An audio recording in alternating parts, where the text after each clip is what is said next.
Hello my dear students. आज हम लोग 2023 के गणित का जो पेपर है उसको सॉल्व करने का प्रयास करेंगे और इसमें खुद को चेक करेंगे कि हम लोग कितना नंबर प्राप्त करते हैं। आप लोग भी देखिए और हमारे साथ सीखिए कि कैसे हम लोग जो है इस प्रश्न पत्र को हल करते हैं। तो सबसे पहले यहाँ आपको दिख रहा होगा, यहाँ पर आपका अनुक्रमांक यानी रोल नंबर आपका पड़ेगा। उसके बाद आपका नाम लिख देंगे। उसके बाद मोटी मोटा हिसाब आप इसको जो है पढ़ लेंगे। जो निर्देश लिखे हुए हैं जैसे OMR पर इरेजर, वाइटनर इत्यादि का प्रयोग नहीं करना है, खंड बा 50 अंक का है, ऐसे तमाम चीज़ें यहाँ पर लिखी हुई हैं। इसको आप पढ़ लेंगे। हम लोग आगे चलते हैं। आगे हम लोग देखेंगे, सबसे पहले आपको 20 नंबर के बहुविकल्पीय प्रश्न देखने को मिलेंगे। इसमें सबसे पहला जो प्रश्न है वो प्रश्न हम लोगों को दिया है, निम्नलिखित संख्याओं में परिमेय संख्या है। तो सबसे पहले हम बता दें कि परिमेय संख्या वो संख्या होती है जिसे हम P/Q के रूप में लिख सकते हैं जबकि Q डज नॉट इक्वल 0 के हो। इस प्रकार से इसमें 4 ऑप्शन दिए गए हैं। पहला ऑप्शन √9। √9 जो कि एक परिमेय संख्या है, इसका रूट निकालेंगे तो 3 आएगा, ±3 आएगा। तो ये आपका पहला ही ऑप्शन सही है। बाकी का ये √3 अपरिमेय है। इसके बाद ये अनवासानी अनावर्ती अपरिमेय संख्या है और उसके बाद √0.1 भी अपरिमेय संख्या है। तो इस हिसाब से नंबर 1 हमारा सही आंसर हो जाएगा। इसके पश्चात हम लोग देख रहे हैं कि दूसरा प्रश्न है, रैखिक युग्म x + y = 10, x - y = 4 का हल होगा। तो इसमें आप सबसे पहले ये देख सकते हैं, दो समीकरण दिया हुआ है। एक समीकरण है x + y = 10 और दूसरा है x - y = 4। ये तो इन दोनों समीकरणों को हम लोग ऐड कर लेंगे, प्लस माइनस आपस में कट जाएंगे, x 2x हो जाएगा और ये बराबर 10 और 4 12 हो जाएगा। यानी 2 × 2 7 = 14, यानी x का वैल्यू आपको 7 मिल गया। तो 7 दो जगहों पर है, B ऑप्शन में भी है और C ऑप्शन में भी है। तो अब हम लोगों को y भी निकालना होगा। तो पहले समीकरण में x = 7 रख दीजिए। तो यहाँ पर है x + y = 10।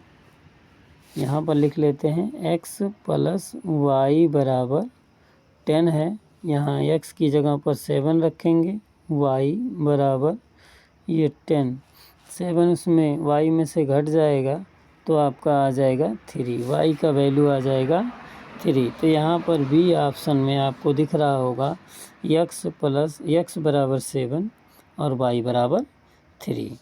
इस प्रकार से आपका ये जो है सॉल्व हो गया दूसरा प्रश्न। अब हम लोग चलते हैं आगे के प्रश्न पर। आप लोग आंसर में टिक कर लीजिएगा इसको। ये B ऑप्शन आया है, इसका A ऑप्शन आया है। नेक्स्ट प्रश्न हम लोगों को दिख रहा है कि बिंदु 5,9 की y अक्ष से दूरी। जब भी आपको इस प्रकार का कोई भी प्रश्न मिले तो इसमें सबसे पहले आप ये जान लीजिए, ये जो 5 लिखा है ये x होता है और ये जो 9 लिखा है ये y होता है। तो इस प्रकार आप इसमें ये देखेंगे कि किस अक्ष से दूरी पूछ रहा है। जैसे ये आपका हम बना देते हैं, ये होता है y अक्ष, ये है y अक्ष और ये लेटी हुई रेखा क्या होती है, यक्ष अक्ष, ये यक्ष अक्ष है। तो इस प्रकार से जब भी आपको वाई अक्ष की दूरी पूछे, वाई अक्ष से दूरी, तो ये लाइन जो खड़ी वाली लाइन है, यहाँ से दूरी या तो इधर जाएंगे या तो इधर जाएंगे। तो जो यक्ष पर कटा हुआ अक्षांश है वही वाई अक्ष पर कटी हुई दूरी होती है। यानी कि आपको वाई अक्ष से जो यक्ष की दूरी रहेगी, यक्ष का निर्देशांक रहेगा, वही आपका इसमें आंसर पे टिक हो जाएगा। तो ऑप्शन नंबर सी आपका सही है। आइए देख लेते हैं चौथे नंबर का एक प्रश्न है। कह रहा है एक समद्विबाहु समकोण त्रिभुज की एक भुजा 5√2 है तो इसके कर्ण की लंबाई है। आइए हम लोग देख लेते हैं कि इस प्रकार से इस सवाल को कैसे हल किया जाए। तो यहाँ पर आपको दिख रहा है प्रश्न चौथा, √5 ये समकोण त्रिभुज की एक भुजा है। तो जब भी आप ऐसे समकोण त्रिभुज बनाएंगे, तो जब समद्विबाहु समकोण त्रिभुज होगा तो इसमें 5√2 ये हो जाएगा और 5√2 ये हो जाएगा। अब आपको निकालना है। तो यहाँ कर्ण बराबर क्या होता है, कर्ण को AC हम लोग कहते हैं। AC स्क्वायर बराबर, इसको A कर लीजिए, इसको C और इसको B। तो AC स्क्वायर बराबर 5√2 का स्क्वायर, यहाँ 5 है, प्लस फिर वही चीज़ 5√2 का होल स्क्वायर, माफ़ कीजिएगा। तो इसको हम लोग सॉल्व करेंगे तो ये हो जाएगा 5 × 5 = 25 और 2 25 दूना 50 प्लस यहाँ भी वही आएगा 50 50 50 आ जाएगा 100। तो इसका स्क्वायर निकालेंगे तो प्लस माइनस 10 जिस भी ऑप्शन में हो 10 सेंटीमीटर। तो ये आपका ऑप्शन नंबर A क्या हो गया, सही हो गया। आइए ऐसे आपको यहाँ दिखाते हैं कि पाँचवा प्रश्न है। पाँचवें प्रश्न में है sine square 18 degree minus cos square 72 degree का मान आपको निकालना है। तो जब भी इस प्रकार का प्रश्न मिले तो आप सबसे पहले क्या करिए कि साइन स्क्वायर 18 डिग्री, यहाँ पर देखिए साइन स्क्वायर 18 डिग्री है, उसके बाद माइनस कॉस स्क्वायर 72 डिग्री है। आप यहाँ एक चीज़ एज्यूम कर रहे होंगे 72 + 18। जब भी ऐसा आएगा इसका मतलब है कि भैया आप ये समझ जाइए कि इस तरह के प्रश्न का आंसर केवल और केवल आपको 1 मिलने वाला है। करके दिखा देते हैं हम लोग। सबसे पहले आप क्या करेंगे, सबसे पहले आप इसमें साइन स्क्वायर इस कॉस स्क्वायर 72 को जब बदलेंगे तो ये आ जाएगा साइन स्क्वायर 18 और कॉस स्क्वायर थीटा को आप बदलिए तो ये हो जाएगा -1 माइनस साइन स्क्वायर थीटा। तो इसको बदलेंगे तो ये साइन स्क्वायर से साइन स्क्वायर कटेगा, ये ऑप्शन -+1। तो ये आपका ऑप्शन नंबर -1, ये इसका -1 आएगा। आगे हम लोग चलते हैं। किसी भी धनात्मक समपूर्णांक p के लिए प्रत्येक धनात्मक विषम पूर्णांक का रूप होगा। देख लीजिए, इसमें सबसे पहले आपको इस तरह के प्रश्न में ये देखना है कि कोई भी धनात्मक समपूर्णांक, तो धनात्मक समपूर्णांक क्या होते हैं? ये धनात्मक समपूर्णांक 2, 4, 6, 8 डैश डैश डैश डैश, ये धनात्मक समपूर्णांक हैं। P के लिए प्रत्येक धनात्मक विषम पूर्णांक का रूप होगा। तो जब भी इसमें किसी भी धनात्मक समपूर्णांक में एक आप ऐड करेंगे तो वो आपका धनात्मक विषम पूर्णांक बनेगा। तो ये आपका ऑप्शन हो जाएगा P+1, ऑप्शन नंबर बी। इसका ऑप्शन नंबर डी है। नेक्स्ट पर हम लोग आगे चलते हैं। अगला सवाल है, यदि संख्याओं 7 + 8,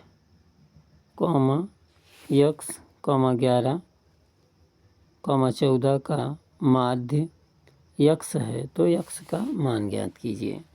तो माध्य निकालने के लिए सभी संख्याओं का योग बटे संख्याओं की संख्या, ये होता है माध्य निकालने का फार्मूला। ये है माध्य के लिए आप ये सभी संख्याओं का योग, तो ये हो जाएगा 7 + 8 +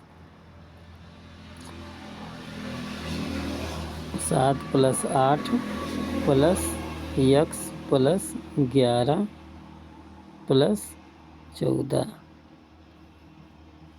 ठीक है, बटे कुल कितनी संख्याएं हैं? तो 1, 2, 3, 4, 5, 5 संख्याएं हैं, बटे में क्या कर देंगे 5। इन सब का माध्य क्या दिया है x। सभी को जोड़ लीजिए, 8, 7, 15 और 10, 25, 1, 26, 4, 30 और 10, 40। तो ये हो जाएगा 40 + x बटे 5। 5 को इधर भेजिए, 5x हो जाएगा बराबर ये 40 + x को इधर लाएंगे तो घट जाएगा, 5x में से 1x घटेगा तो ये आ जाएगा आपका 4x बराबर 40। कटा लेंगे, 4 दाएँ 40, x का वैल्यू आपका आ गया 10। तो इस प्रकार से option B is the correct option है आपके लिए। तो इस प्रकार से आप इसे सॉल्व कर लेंगे और ऑप्शन नंबर बी सही कर लेंगे। आगे चलते हैं हम लोग। 8वां प्रश्न है, द्विघात समीकरण ax² + bx + c बराबर 0 के मूल समान है तो c का मान ज्ञात कीजिए। आइए इस प्रकार के सवाल को देखते हैं। जब भी आपको ऐसा मूल समान का हर साल एक प्रश्न आता है, और ये भी ध्यान में रखिए कि जिस प्रकार से आपको 2023 का प्रश्न पत्र मिला है उसी प्रकार हूबहू आपको 2025 का भी प्रश्न पत्र मिलने वाला है। बशर्ते उसमें चेंज क्या रहेगा कि संख्याओं के मान अलग रहेंगे, प्रश्नों में अंक बदल जाएंगे, पैटर्न वही सेम टू सेम आपको देखने को मिल जाएगा। तो कठिनाई का लेवल भी लगभग उतना आएगा। ऐसा मेरा मानना है कि ऑड नंबर के जो ईयर वाले पेपर होते हैं इस प्रकार से आपको देखने को मिल जाते हैं। तो चलिए आगे बढ़ते हैं हम लोग। प्रश्न दिया है, यदि द्विघात समीकरण ax² + bx + c बराबर 0 के मूल समान है तो c का मान है। तो जब भी इस प्रकार से आपको प्रश्न मिले तो सबसे पहले इस समीकरण में ये देखिए ax² + bx प्लस सी बराबर 0। इसकी तुलना आप करा लीजिए किससे, A X square plus B X plus capital का सी बराबर 0 से। तो मूल समान होने का फार्मूला होता है बी स्क्वायर माइनस 4ac बराबर 0। यहाँ से देखिए ए का मान, बी का जो वैल्यू है बी है, स्मॉल बी है, बी स्क्वायर माइनस 4 लगा देंगे, ए का मान स्मॉल ए है, सी का मान स्मॉल सी है बराबर 0। तो इसमें वैल्यू सी का मान, आपको स्मॉल सी का मान ज्ञात करना है। तो सबसे पहले बी स्क्वायर, यहाँ पर बी स्क्वायर को उधर भेज दीजिए तो माइनस 4ac बराबर बी माइनस बी स्क्वायर होगा, माइनस से माइनस कैंसिल हो जाएगा, ये माइनस से माइनस कैंसिल हो गया। 4a को उधर भेज दीजिए तो c बराबर वी स्क्वायर बटा 4a, ये आपका आंसर हो जाएगा। तो यहाँ पर आप ऑप्शन नंबर डी देख रहे हैं, बी स्क्वायर, यहाँ पर ये बी स्क्वायर अपान 4a एकदम सही आंसर है इस प्रश्न का। इसको आप पॉज करके भी अच्छे से समझ सकते हैं, वीडियो को स्लो करके भी समझ सकते हैं। काफ़ी लंबा वीडियो हो जाने की वजह से इसे हम थोड़ा सा जो है स्पीड में पढ़ा रहे हैं, आप वीडियो को स्लो करके देख सकते हैं। नेक्स्ट प्रश्न है, आपके सामने दिया गया है कि दिए गए चित्र में AD बराबर x प्लस 3 है, उसके बाद BD बराबर 3x प्लस 19 है और AE बराबर x सेंटीमीटर है। तो EC बराबर 3x प्लस 4 है। तो DE पैरेलल BC हो तो x का वैल्यू ज्ञात करना है। जब भी आपको ये DE समांतर, देखिए DE समांतर BC के जब देगा तो ऐसे प्रश्नों में आपका थेल्स प्रमेय काम में आएगा। सबसे पहले हम लोग यहाँ देख लेते हैं कि भैया छोटे त्रिभुज की भुजा यानी AD बटा DB बराबर आपके इस तरफ के AE बटा EC के होगा। अब यहीं से वैल्यू आप क्या करिए, रख दीजिए। इस वैल्यू को रख देने पर आपको x का मान तुरंत पता चल जाएगा और एक समीकरण बनेगा। थोड़ा बड़ा सवाल है ये, तो आइए हम लोग इसको जो है देखते हैं। तो इसमें इस प्रकार से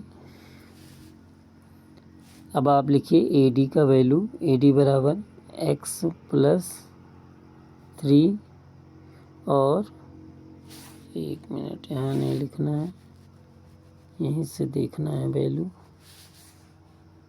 ठीक है। चलिए यहाँ देखिए AD का वैल्यू दिया है x प्लस 3, हम लोग यहाँ से लिखते हैं x प्लस 3 बटे DB का वैल्यू कितना है 3x प्लस 19 बराबर, आप AE का वैल्यू देख लीजिए, AE का वैल्यू है x बटा EC का वैल्यू है 3x प्लस 4, 3x प्लस 4।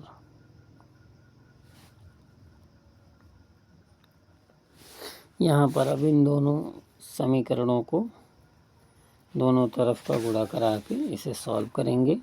इधर इसका हम डायरेक्ट गुणा करा रहे हैं, x का x 3x में होगा तो ये 3x स्क्वायर हो जाएगा। फिर इस x का 4 में होगा तो 4x, यहाँ बीच में प्लस है 4x, फिर उसके बाद 3 का होगा 3 3 जा 9, 9x, और इसका फिर 3 चौक के 12 बराबर, ये इधर लिख दे रहे हैं इस साइड का, x का होगा तो 3x², और फिर 9 में होगा तो 19x, 19 में x का गुणा होगा तो 19x। आप देख रहे होंगे 3x² बराबर के दोनों साइड में सेम चिन्ह रहने पर कट जाते हैं, 9 4 13 हो जाएगा, और ये 19 से घटेगा तो यहाँ लिख लेते हैं एक बार 13x, और 12 को उधर भेज दीजिए, 19 को इधर ले आते हैं, 19x बराबर -12। यहाँ घटाएंगे तो आपको मिलेगा 13 6 19 -6x बराबर -12। कटाएंगे तो माइनस से माइनस कट जाएगा, 6 दूनाए 12। x का वैल्यू आपको आ गया 2। थोड़ा बड़ा सवाल था, तो यहाँ पर आपको x की वैल्यू ऑप्शन नंबर सी में दिख रहा है कि 2 है। 2 सेंटीमीटर पर आप क्या कर देंगे, टिक कर देंगे। आप चाहें तो इसे स्क्रीनशॉट ले सकते हैं। हम लोग आगे बढ़ेंगे। अगला प्रश्न है 1 से 10 तक की धनात्मक सम संख्याओं का माध्य होगा। तो 1 से 10 तक की धनात्मक सम संख्याओं का समांतर माध्य। तो यहाँ लिखते हैं हम लोग सबसे पहले 1 से 10 तक की धनात्मक सम संख्याएँ। तो अभी हमने बताया, देखो 2 + 4 + 6 + 8, ये टोटल 1 से 10 तक की धनात्मक सम संख्याएँ हैं। कितनी संख्याएँ कुल हैं? 1 2 3 4, बटा में 4 कर दीजिए तो जोड़ लीजिए, 6 4 10 2 12 8 20, 20 बटा 4 करेंगे, 4 5 20। इसका आंसर आ गया आपका 5। तो ऑप्शन नंबर जो है सी में इसका आंसर है 5। इस प्रकार से हम लोग 10 प्रश्नों का उत्तर कर चुके हैं, और वीडियो काफ़ी लंबा हो जा रहा है, इसीलिए अगले वीडियो में हम लोग बाकी के 10 प्रश्नों को हल करेंगे।